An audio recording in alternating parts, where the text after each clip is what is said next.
so that's 19 hours. Oh, that's bad. I can tell stories about growing up on a council estate because that's like so easy to tell. She, you know, wouldn't feed us for days and we'd be left to our own devices, and that's what me and my siblings had to eat Just that batter day. Just batter. And I just got a call off the police to say, your father's in a critical condition. He may not make it. I want to create a legacy, a lasting legacy. Lily Dee or Council Estate Queen, I'm not sure how to refer to you. I've been called worse, so either one's fine. Thank you for, like, this is your first proper mainstream interview, isn't it? Yes, Nervous? I'm excited, nervous, but I'm in good hands. Yeah, so I'm excited. I'd save judgment. So tell us how this all began. You've now got, what, 2.5 million followers. Mm-hmm. You've come from, you know, humble beginnings, not in a patronising way, but, you know, you're open about that. And I think your whole message is good can come from any situation and be positive, and everyone can do something. Absolutely. One of my core messages is turning pain into purpose. You know, so I like to, that's a core thread through all my content, through Council Estate Queen and Lily Dee. But Lily Dee's more the personal side, Council Estate's comedy entertainment. I didn't set out to do this. I didn't know it was an option. It started lockdown. I just started doing videos to pass the time. And because you were working like 3 jobs or something, weren't you? Yes, yeah. So I've worked quite a few jobs, but my job I was working before was at Citizens Advice, so it was just an office job. I also helped my friend in a sunbed shop for a few shifts as well. So I was just like doing the normal thing, you know. And then COVID hit and you got furloughed or struck off or whatever. Yes, well, luckily it just, they said, well, you can work from home now. So, but it did go on pause for everybody until they figured out that the people that can still work can do it at home. Yeah. So, yeah, it started off with just having a lot of spare time. And I found this app, TikTok, and yeah, the rest is history. And so your first post, can you remember what it was? Oh, I think it wasn't anything like particular, or I was testing the waters. So Did you feel like a because I would with no, did you have no followers or 8 followers? No followers at all. Followers. Yeah. Oh, wow. And I think though, because I wasn't thinking about that part of it, because I didn't really know, I assumed that TikTok was like Facebook and only people you follow or your friends can see your stuff. So I'd acquired like 100 followers and I'd followed 100 people as well. Yeah. I didn't really know them, but people who were engaging on my post. So I was like, all right, that's who can see my videos. And then after I got a bit comfortable, I did a few dances. I did a few videos of my pets, and then I started to see, oh, actually, there's people putting the personalities out here on this app, there's comedy, there's this, there's that. So I thought, there is a place for me here. Yeah. And that's when I started to show my personality. And I thought, what can I do that I can get my teeth really sink my teeth into, sorry.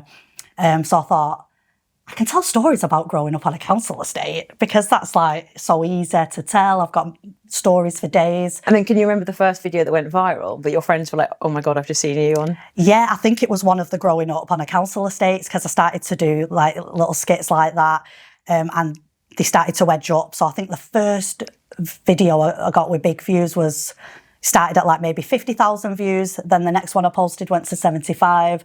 And then before I know it, I'm on millions and millions of views. I think my biggest viewed video, one video is 11 million views. Wow. Just on one video. That's 1 in 5 of the population.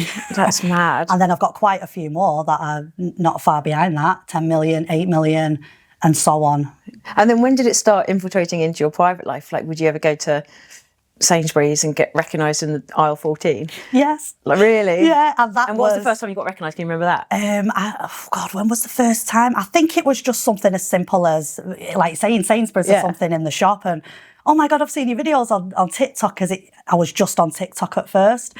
And it was like, oh my God, I felt like a celebrity. I was like, oh my God, what? You are a celebrity.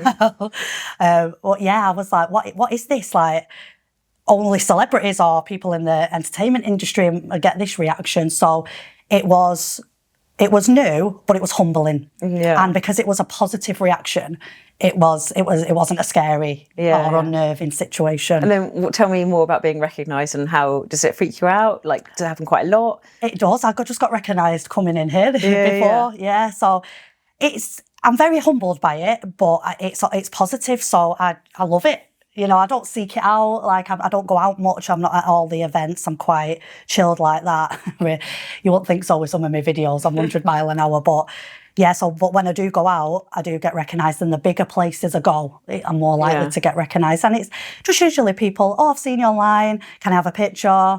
And then you get a grasp as well of what they followed you for. Yeah. Oh, I like your videos about council estate. Oh, I like your Lily Dee videos about your sharing your mental health struggles. Oh, I love your videos about your dad. So yeah, it's like a bit of a, what's it called?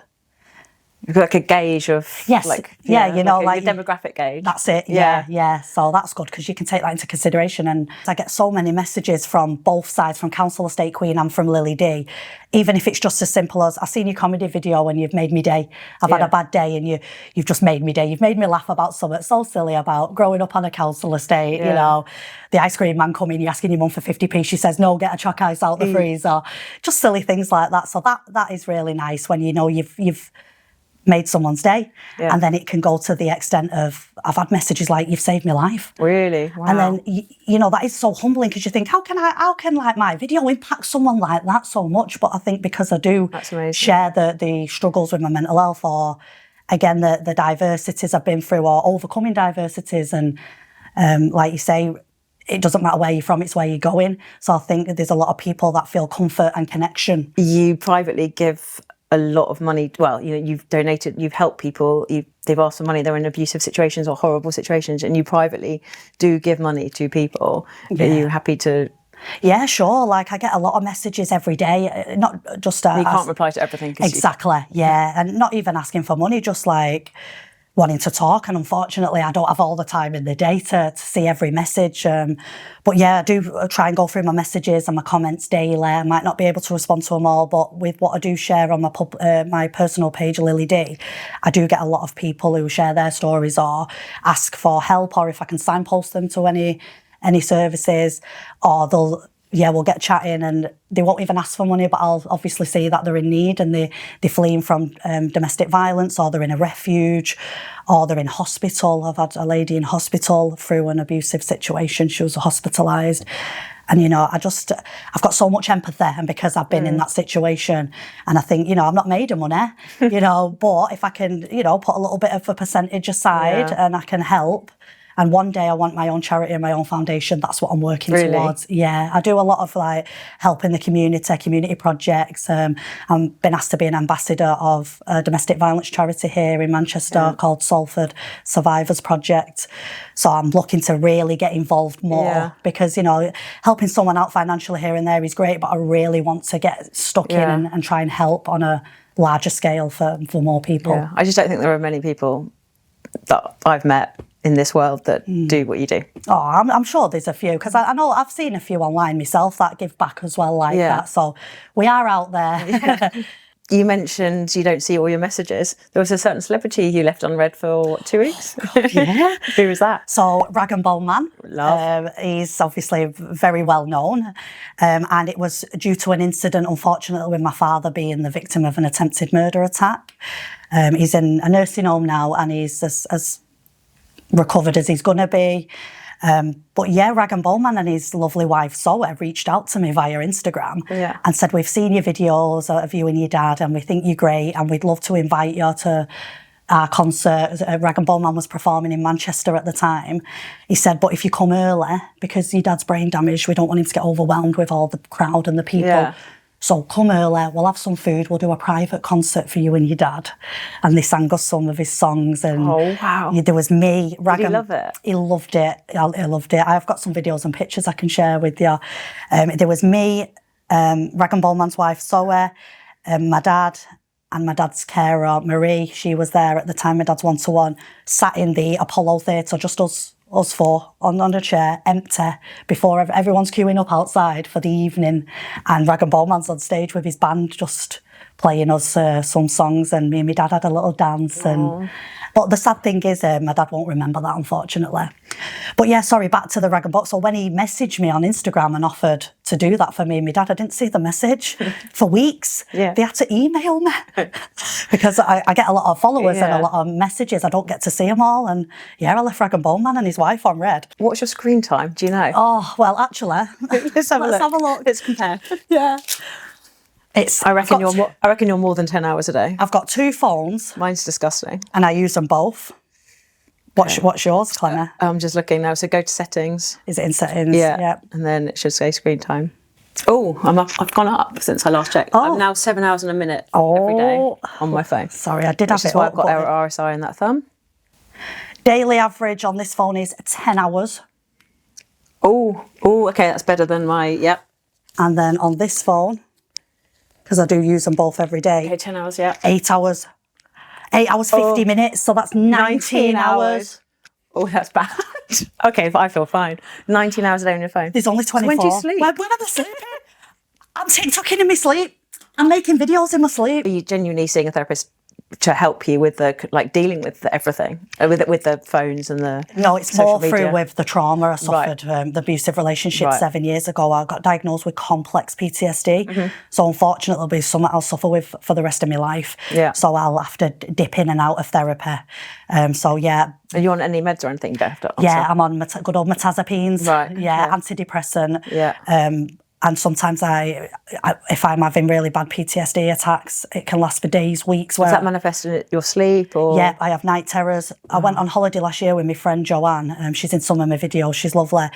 I woke up in the middle of the night screaming. She was in the same room. She was aware of it, though.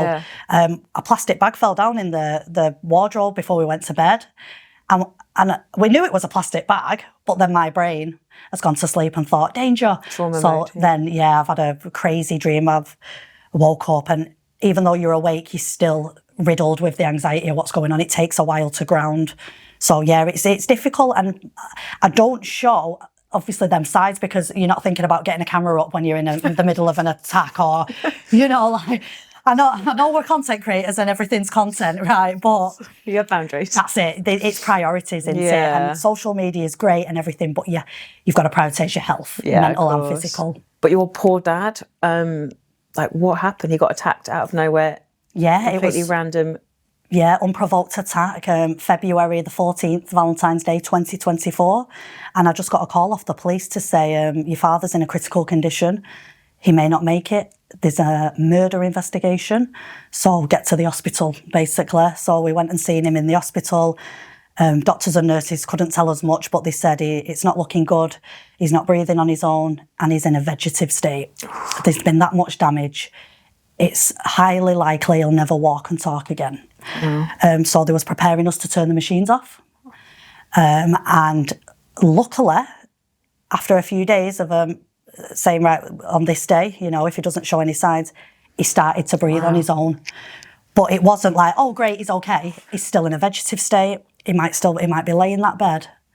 Can't move, can't talk, can't walk, can't open his eyes. Because when you do videos, he seems sweet, happy. You'd see him on some clips and you wouldn't think there's anything wrong. Yeah. So he was in hospital 1 year. So, we spoke to the police. They said a murder investigation. After 2 months, my dad got dropped down from a critical to a stable condition, but he was still severely brain damaged. So he went onto a rehabilitation hospital where they got him to the point where he can walk and talk again, but he's got no mental capacity. And the perpetrator, he was sentenced and he went to prison and he's doing 13 years. Wow. Yeah, life sentence, do a minimum of 9, but then he has to apply for an appeal. And they usually get knocked back on the first one. So minimum 9 years in prison. He's taken a life. My dad's like, he's got very little quality of life. Very little, Yeah. So, but again, he's managed very well. I'm so happy with the nursing home staff. I've got a great relationship with him. I work with the nursing home every year.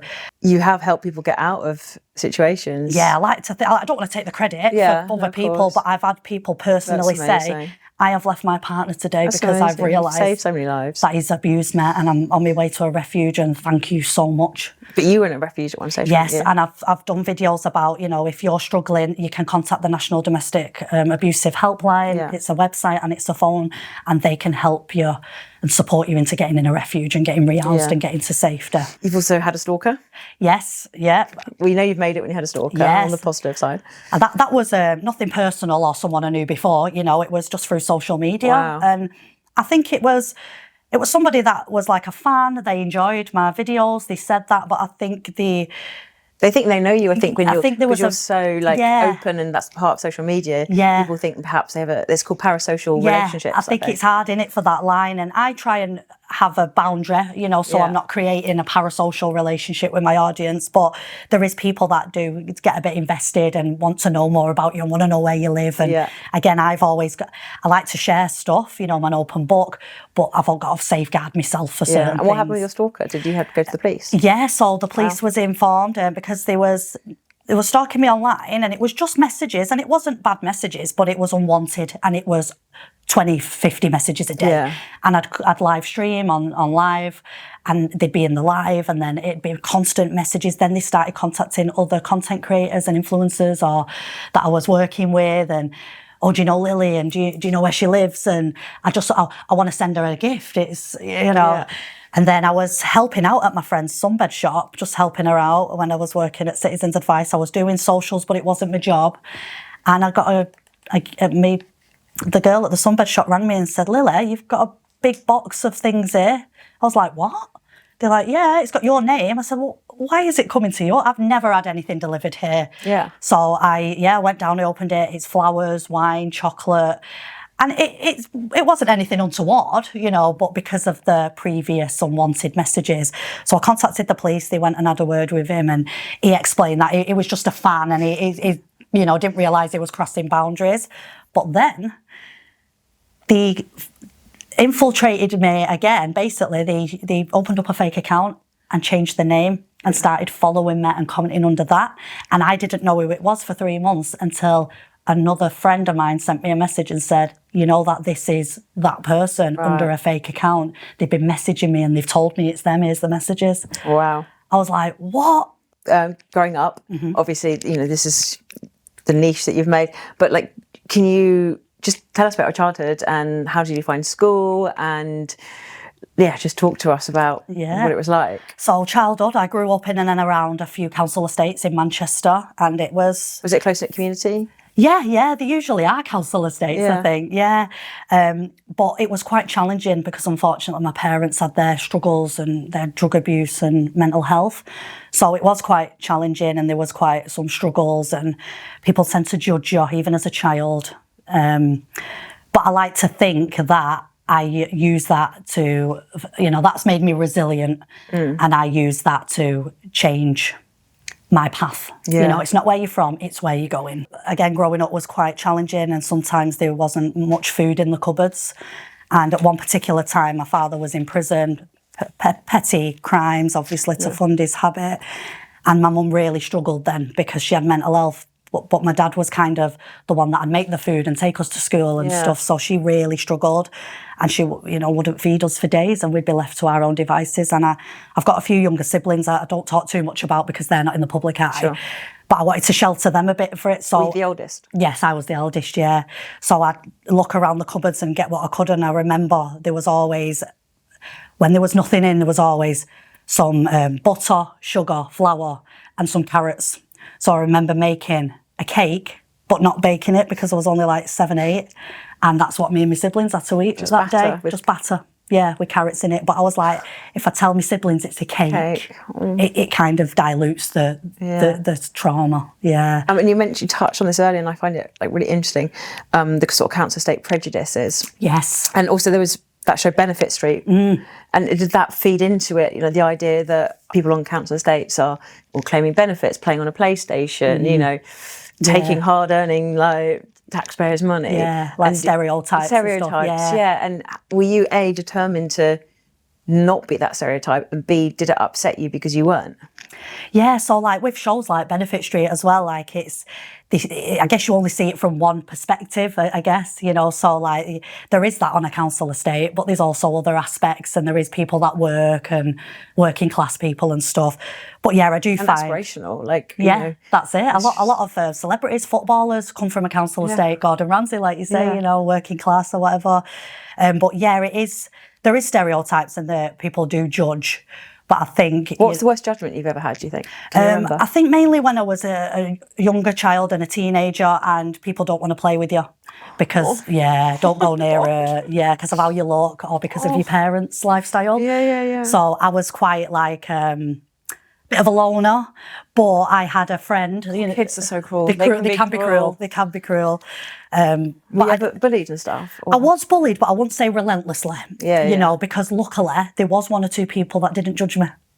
For my parents or for how I looked, and they're still my friends to this day, and they give me a glimpse of a normal life, if you will. But there's more than this, and that's what, you know, give me that drive to not just settle for what my parents' lifestyle is. Not that there's anything wrong with being on benefits or anything, you know, I'll make that clear. You know, some people are on benefits because, you know, they're struggling, or the children, they can't work, or they do work and they get a top up, you know. But it can be quite stereotypical and judgmental. But because of my personal circumstances, having no food, my parents relying on the benefits, and it's very apparent that we're poor and we're on limited money, that give me the drive to go the other way. And I don't want to have to rely on the state or rely on somebody. I never want to go hungry again, and I will work, you know, even if it is just in a corner shop or a chipper, I will work 3 jobs to make sure I will. You did, didn't you? And I did, What were the 3 jobs again? So I'm a qualified mechanic by trade. You? Yes, yeah. So when I left could fix school, my old car, I probably could. Am I right in thinking Lee Andrews might have blocked you? Yes, after bringing us together, he did. Well, actually, I blocked him. Oh, did you? Yes, yeah. So he commented on one of my videos when he was doing the cameos, and it was just in the comments, and I just thought, you know what, I'm just going to block you. What was he commenting? I did a video about when Lee said about he's got thousands of requests coming through every second, every minute. And I just did a joke and said, oh, come on then, Lee, show us a screenshot, you know, if you've got these thousands coming through. So he commented on that and was basically just saying, yes, I do have thousands coming through, and I basically put some respect on my name because of all these views I'm getting. So I thought, right, I wasn't personally upset or anything, but I thought, because I am doing regular videos, I'll just block him because I don't want to antagonise him. Because again, I'm observational humour. So I'm not particularly like trying to take him down or anything, but I just do the observational humour of it. But then with the serious allegations as well, again, you know, like I can relate to a few of them maybe, but yeah, so I like to make it clear that there is serious allegations as well. But again, I'm not a journalist, and I don't know, I'm just commentating on it, if you will. And on the serious stuff, you have been in touch with a couple of, like, at least one of his exes, Alana, we both speak to, who's amazing and empowering and brave. They've been in my comments, Dina and Alana, in my comments regular. But I think as much as we joke about him sometimes, there is a serious side to it. And I think it's important that people do raise awareness that he stays in prison for a very long time. Yeah, well, he's still there now, isn't he, as we speak? I hope so, yeah. And what would you... do you think Katie's seen your work? I'm not sure. Maybe. I mean... but you like her, don't you? Yeah, I like Katie, yeah. I've got nothing against Katie. You know, again, I started doing the videos because of Lee's wild claims and antics. It was comical. Yeah. So that's what piqued my interest. Yeah. But then with covering it, the serious stuff comes out. Obviously, I don't make fun of that. I don't, I make it clear it's serious and... but yeah, so I don't think, I don't know if Katie's seen me, but, you know, the podcast, Katie and Sophia Sisters podcast, they follow me. Oh, amazing. They followed me a few weeks ago. Yeah. So they've definitely, obviously, probably seen my videos. But again, because I'm not being mean to either Lee or Katie, you know, it's just the observational humour of it all, or the updates. Hopefully Lee and Katie don't take it personally, but especially Katie, because I've got, nothing against Katie. What do you think of Lee Andrews? No comment. No, I'm joking.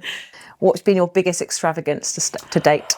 Oh, well, I try and humble myself, and I'm not really into big purchases, but I'd say a house, probably a house. Amazing. But you're still living on at council estate? Yes, yeah. But Because one of my friends was like, "Oh no, she lives in a mansion now." I wish, yeah. Soon, she's making her videos. Hopefully. Yeah, but I bought a house, but it's an investment at the minute. So it's like, I'm trying to be smart with my money and invest it into something that is it's long term, because social media as well, it can be a bit unstable and you haven't got a finish line, and there is no against safety and security that you're working for a company or for somebody else. So I like to think while the going's good, be smart and invest it into something that you can make more money off if social media ever isn't an option for me. So what is next for Lily Dee or Council Estate Queen? What's the future hold?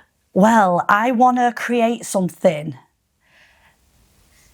that you can hold in your hands. I want to create something that lasts beyond a video online.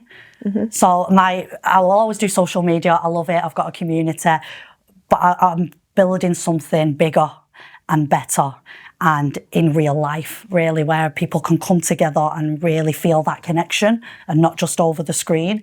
So a few projects I'm working on. I'm working on telling my life story in a video format. That's going to be like a 6 to 8 part thing. I'm also working on a series of illustrations, conversations and artwork. I've been sharing it with my audience and they're telling me I need to do a book. So I'm working on that as well, and a few other things before the book. And again, there's a few community projects, because one day I want my own foundation, I want my own charity, and I want to do community work. And that's all started on social media and it'll continue, but I want to bring it into the real world as well. And I want to create a legacy, a lasting legacy, not for me as Council Estate Queen of Lily Dee, for the work I'm doing and helping the community.